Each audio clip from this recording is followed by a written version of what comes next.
कई साल पहले की बात है। एक महान से राज्य में कृष्णदेवराया नामक एक शासक रहा करते थे। उनकी माँ बहुत धार्मिक महिला थी। माताजी ने अपने जीवन में कई धार्मिक स्थानों का दर्शन किया और बहुत सारे पूजा पाठ में भी भाग लिया था। महाराज अपनी माँ से बहुत प्रेम करते थे। जैसे साल बीतते गए,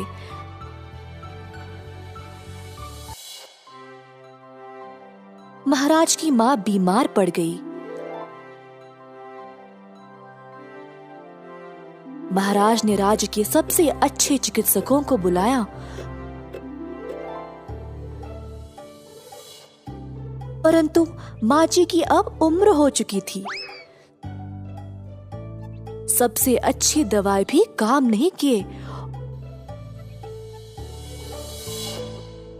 और अंत में वह चल बसी। महाराज कृष्णदेवराया अकेला महसूस करने लगे और अपनी माँ को बहुत याद करते थे। जब उनकी माँ बीमार थी तब वह अपने बेटे से आम खाने की मांग करती थी, परंतु आम का बंदोबस्त करने से पहले ही वह चल बसी। महाराज को ये बात और भी ज्यादा चुभने लगी कि वह अपनी माँ की आखिरी इच्छा पूरी नहीं कर पाए।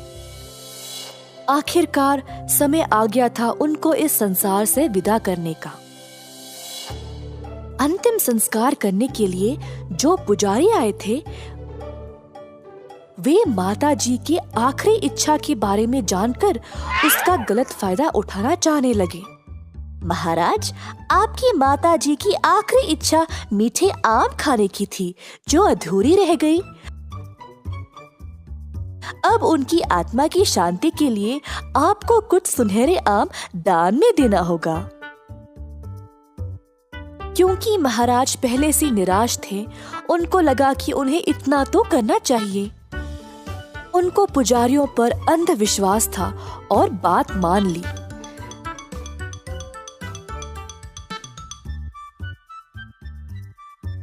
राजा ने 10 सुनहरे आमों का प्रबंध किया और पुजारियों को दान में दे दिया।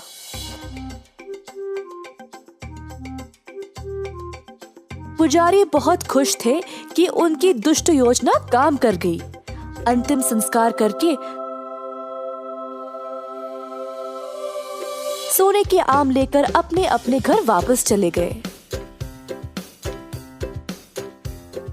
हालांकि महाराज के सेवक बुद्धिमान रामदास ने देखा कि क्या हुआ और राजा को दिए गए पुजारियों के तर्क को समझ नहीं पाया। पुजारियों के हाथ में सुनहरे आम कैसे एक मरे हुए इंसान की आत्मा को खुश कर सकता है? उसको पता था कि पुजारियों ने महाराज को बेवकूफ बनाया। रामदास ने उन सबको सबक सिखाना चाहा। कुछ दिनों बाद रामदास ने पुजारियों को अपने घर आमंत्रित किया।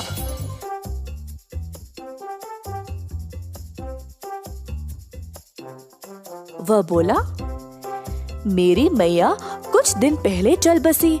मुझे लगता है उनकी आत्मा को शांति नहीं मिली।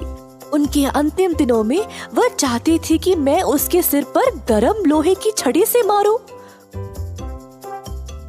परंतु मैं ऐसा नहीं कर पाया और फिर वह चल बसी। अब जैसे आप लोगों ने राजा को सुनहरे आम दान में देने का सुझाव दिया, वैसे ही मुझे भी अपनी माँ की आत्मा की शांति के लिए ऐसा ही कुछ करना पड़ेगा, है ना? मुझे आप सबको गरम लोहे की छड़ी से मारना पड़ेगा अपनी माँ के लिए। ऐसा कहकर रामदास ने एक गरम गरम लोहे की छड़ी की ओर दिखाया, जो उसका नौकर पकड़ा हुआ था। सारे पुजारी भयभीत हो गए। रामदास के कदमों पर गिरकर दया की भीख मांगने लगे। रामदास ने सबको वो सुनहरे आम वापस करने को कहा और दया की भीख महाराज से मांगने को बोला। अतः अगले दिन महाराज को सारे सुनहरे आम वापस मिल गए और लालची पुजारियों ने सबक सीखा। एक बार फिर रामदास को उसकी सतर्कता और समझदारी के लिए प्रशंसा मिली।